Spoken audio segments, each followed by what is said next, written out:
Welcome to Sonia Podcast. Because it's Black History Month, I'm going to speak about African women. Normally, I speak on all women, Latino women, Chinese women, Asian women, all women. I normally talk about all women. But this time, I'm going to talk about African women in an article according to the New York Times, because a lot of times the thoughts about how African women, are submissive and the man is the known breadwinner are a misconception. So, let's get into it. So, the women in Lome, Togo, it's called the Women Liberation Movement. It's old hat in this West African country. Togo women have long ceased to worry about equal opportunities in business for a simple reason. As market women, many of their own operate the most important businesses, the wholesaling of retailing of food, clothing, other consumer products.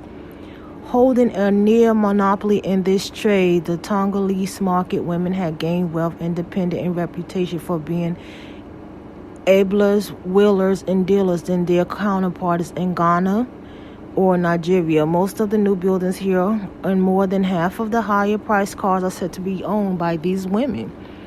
As for male chauvinism, there appears to be no problem. The husband of the woman and other men bolster their egos with jobs and governments of the profession, which brings them much prestigious but modest salaries. For the most part, the men seem proud of their wives. Business success and fellow sophisticators about their own minor roles as breadwinners, being a good companion and a good father, apparently have become the important attributes in a Togolese husband. No one knows exactly how much business is done by Togo marketing women. According to two of the leading women traders, Laura Doe Bruce and Giselle John Doe, the total amount of retail businesses done by market women is so big it is difficult to give an estimate. Ms. Bruce is president of the Market Women Clothes Sellers, an elite trade group of 500 members, while Ms. Joan Doe is secretary general of her organization. Facts and figures given by the group officials in an interview show that the market women trade has become big business. Estimate of the retail trade handled by them usually run around 55%, but Ms. Bruce asserts that this figure was outdated and the total volume now is more than 75%. In Lome alone, she said there were more than 5,000 market women. Many of these have branched in other parts of Togo and also supply other market women throughout the country and in neighboring countries. There is not a village or town that does not have market women who jointly provide a distribution system for a wide range of goods. The clothes sellers and dealers in the textile from which African women make their brightly patterned dresses and other clothing do the biggest volume of business. Ms. Bruce, tall and with the confident air of a self-made career woman, commented that it was not until leading women traders, Ms. Giselle Jodo, left Secretary General, and Ms. Laura Doe Bruce, President Market Women Clothes Sellers at the Lome Center Market, continue from page 70.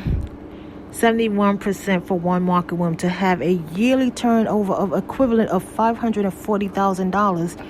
Some, she said, has yearly gross sales of a much of $909,000. Even at a minimum profit of 1% on such sale, these market women would net $5,400 to $9,090, but $9,090. Hunt, the actual profit level undoubtedly is much higher. A Togolese ambassador has a net annual income of about $400,000. Most of the market women keep their account in their heads. That keeps the tax collectors guessing. The institution of women traders, Ms. Joan Doe, noted, is an ancient one, as old as Togo.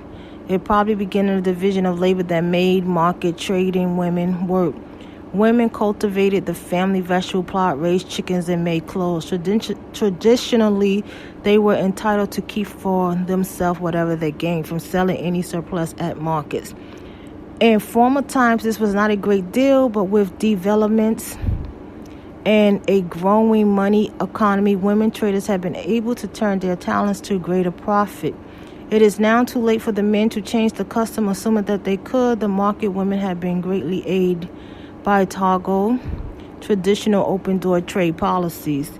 This was maintained after Togo gained independence from France in 1960. Togo is the only former French African country that has not given trade professions to France, so that imports from all countries came in on an equal footing. As a result, the Togo market is highly competitive.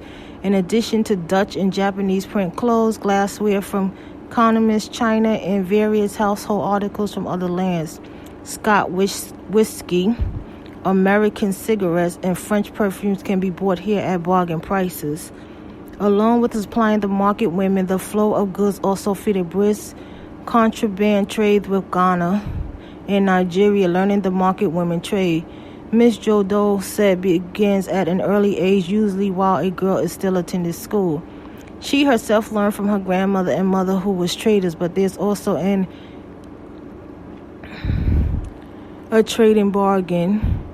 Miss Jodo presently is training 6 girls, and arrangement itself is a trading bargain.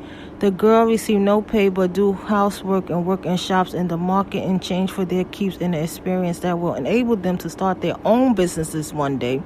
In the big central market here, entirely a woman world, hundreds of market women and their apprentices may be seen on main market days, displaying and selling their wares from vegetable, fish, spice to clothes and manufactured goods. In describing the skills that make a successful market woman, Ms. Bruce gave a list that probably will be fully endorsed by the Sales Executive Club of New York. The first requirement, she said, is to know how to count money and to learn the value of money. The next is how to draw the attention of the public and how to welcome customers. It is necessary also to how to price and sell goods and to have nerve and be willing to take risks. Knowing how to buy is important, but the source of goods are the same for all, so that knowing how to sell is more important. Ms. Bruce and Ms. John Doe say they have heard about the women liberation movement in America, but for them it seemed a strange phenomenon. Asked whether success in business truly made a woman independent of her husband, Ms. Bruce chuckled and replied, "No." So you see that the misconception that most people had that in Africa and many other countries, that men are the breadwinners. That's not true. You see, there are women in Africa who actually are breadwinners, and the men appreciate it. They approve it. And the men is in government and politics, but they approve, they're happy that their wives are out there making money, because nowadays in America, some men are inferior to women if they make more than them. And I know y'all done heard a lot of stories about that, so we'll get into that another time. But yes, please leave a comment at SV766. Tell me what y'all thoughts about this. 766752@gmail.com. You can also comment under this podcast. Please follow me at son.ia9795, Instagram, Sonia Santiago, Facebook, Sonia Santiago, Pinterest, Sonia Santiago, Twitter. You can also go to these websites. Sonia Santiago YouTube, I'm finally up. You can also go to these websites at www.avilo, use promo code Sonia, www.instacart156. If you'd like to buy me a coffee, you can also buy me a coffee. And please share this podcast on